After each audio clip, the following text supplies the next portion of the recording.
कृषि पशुपालन एवं सहकारिता विभाग की मासिक समीक्षा बैठक में मंत्री शिल्पी नेहा तिर्की ने अधिकारियों को कई महत्वपूर्ण दिशा निर्देश दिए। बैठक में किसानों को आत्मनिर्भर बनाने, बीज ग्राम योजना के बेहतर क्रियान्वयन और लाभुकों तक योजनाओं का लाभ पहुंचाने को लेकर चर्चा हुई। बैठक में मुख्य रूप से बीज ग्राम योजना का लाभ अधिक से अधिक किसानों तक पहुंचाने पर जोर दिया गया। बताया गया कि चान्हो में कृषि मेला का आयोजन किया जाएगा, जिसमें दक्षिण प्रमंडल के किसान शामिल होंगे। इसके अलावा भविष्य में हर प्रमंडल में कृषि मेले का आयोजन होगा। वहीं रांची के ग्रामीण क्षेत्रों में अब तक सिंचाई योजनाओं का लाभ नहीं पहुंचा है, इस पर कार्रवाई के निर्देश दिए गए हैं। Weld blue village level worker को किसानों के लिए अधिक सक्रिय रूप से काम करने का निर्देश दिया गया है। मंत्री ने कहा कि किसान अब 2400 रुपये प्रति क्विंटल धान बेच सकेंगे। विधानसभा में बजट पारित होने के बाद धान खरीद मूल्य में और भी बढ़ोतरी की जाएगी। उन्होंने विपक्ष पर निशाना साधते हुए कहा कि 3200 रुपये प्रति क्विंटल की मांग करने वाले पहले अपने राज्य की स्थिति देखें। सरकार किसानों के हित में लगातार काम कर रही है। बैठक में बिरसा ग्राम पाठशाला योजना के अंतर्गत किसानों को कैसे लाभ दिया जाए, इस पर चर्चा हुई। मुख्यमंत्री भी इस योजना को लेकर सजग है। कृषि विभाग सब्जी बेचने वाले किसानों को न्यूनतम समर्थन मूल्य (MSP) देने की योजना बना रहा है। ये कदम किसानों की आय में वृद्धि करने के उद्देश्य से उठाया जा रहा है। कृषि मंत्री शिल्पी नेहा तिर्की ने कहा कि हमारा उद्देश्य किसानों को आत्मनिर्भर बनाना है। सरकार की योजनाएं हर किसान तक पहुंचे, इसके लिए विभाग लगातार काम कर रहा है। MSP पर सब्जी खरीदने की योजना बनाई जा रही है, जिससे सब्जी किसानों को भी उचित मूल्य मिल सके। पशुपालन और सहकारिता विभाग का मासिक बैठक, जो दूसरा मासिक बैठक मेरा था, हम लोगों ने आज विभाग से किया है और ये बैठक अभी भी जारी है। और बहुत सारी चीज़ें जो पिछली बैठक में चर्चा हुई थी, उन्हीं का मेजरली हम लोग एक्शन टेकन रिपोर्ट में चर्चा कर रहे हैं। और बहुत सारी चीज़ें हैं जो ज़मीन से जुड़ी हुई हैं, वो भी निकल के आ रही हैं। और हमारा मकसद है, हमारा उद्देश्य है कि आने वाले समय में ये राज्य को कैसे हम लोग कृषि के क्षेत्र में, पशुपालन के क्षेत्र में हम लोग आत्मनिर्भर बनाएं, उसी की ओर हम लोग काम कर रहे हैं।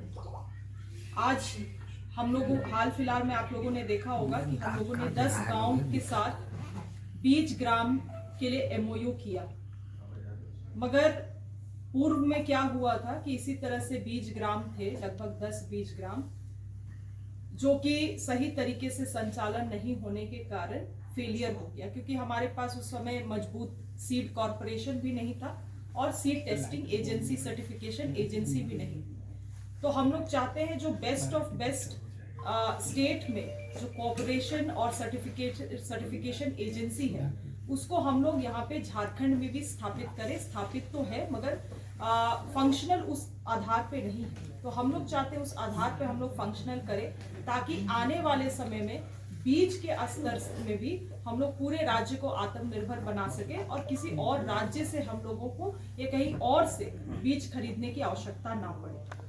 इसके अलावे 18 तारीख को चान्हो में प्रमंडलीय स्तर हमारा कृषि मेला होने वाला है, जहां पे सभी जिला के और ब्लॉक के और साथ ही पंचायत के जितने भी BLWs हैं वहां पे उपस्थित होंगे। इसके अलावे प्रमंडल में दक्षिण छोटा नागपुर प्रमंडल में जितने भी हमारे जो प्रोग्रेसिव किसान हैं, जो किसान रजिस्टर्ड है हमारे साथ, उनको भी आमंत्रित किया जा रहा है। ये बहुत ही बड़े स्तर पे हम लोग करेंगे और मुझे लगता है इस तरह से हम लोग आगे जाके हर एक प्रमंडल में इस कार्यक्रम को अंजाम देने का काम करेंगे।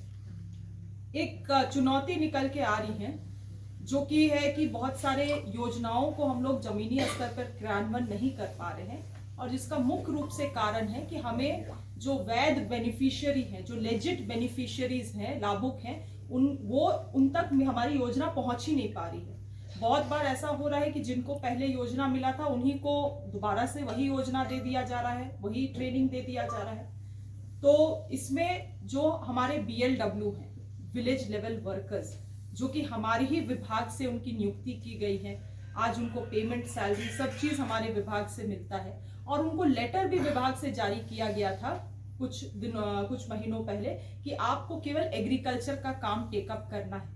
मगर आज आप देखेंगे ब्लॉक में आवास का काम BLW कर रहे हैं, मनरेगा का नापी वापी भी BLW कर रहे हैं, मतलब एग्रीकल्चर को छोड़ के सारे काम BLW कर रहे हैं। तो उनको भी रुचि लेने की ज़रूरत है, क्योंकि इस विभाग से उनको पेमेंट किया जा रहा है, इस विभाग की योजनाओं के बारे में उनको जानकारी नहीं है, तो ये चिंता का विषय है। तो हमारा एक प्लान है कि बहुत जल्द राज्य के जितने भी BLW है उनके साथ हम लोग एक सेमिनार करके पहले तो उनको सरकारी जितनी हमारे विभाग की योजनाएं हैं उनसे जोड़ने का काम करेंगे, ताकि सही लाभुकों का नाम हम तक पहुंच पाए। आज रांची जैसे जिला में, जहाँ पे आपका मांडर और चान्हो जो क्षेत्र पड़ता है वो कृषि बहुल क्षेत्र है, मगर आज वहाँ पे एक सिंचाई के लिए भी एप्लीकेशन हम तक नहीं पहुंचा है।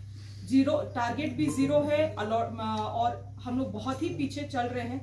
तो जिस कारण अगर देखा जाए, जैसे कल मैं चान्हो में थी ब्लॉक मीटिंग में, तो पता चला कि वहाँ पे जो लाभुक हैं उनको इस बारे में कोई जानकारी नहीं है और ब्लॉक में फॉर्म तक उपलब्ध नहीं है। अब आप बताइए, एक मार्जिनलाइज्ड किसान वो गांव से निकलेगा जिला तक केवल फॉर्म लेने के लिए, वापस जाएगा, फॉर्म भरेगा, फिर वापस आएगा, फॉर्म जमा करेगा, ताकि 6 महीने के बाद उसको सिंचाई की सुविधा मिल सके। अगर इस सिस्टम से हम लोग काम करेंगे तो हम योजना केवल और केवल कागज में रह जाएगा। और यही निर्देश अधिकारियों को दिया गया है कि अब हम लोग वाइब्रेशन पिछले 1 महीना में आप लोगों ने भी देखा है कि हम लोगों ने पूरा प्रयास किया है कि राज्य स्तर और जिला स्तरीय जो हमारे एम्प्लॉयज हैं उन पे हम लोग एक जान भरने का काम करें, मगर जो जमीन से जुड़े हुए हमारे कर्मचारी हैं अगर उनको हम लोग एक्टिव नहीं कर पाएंगे तो फिर ये सब चीज फेल रह जाएगा।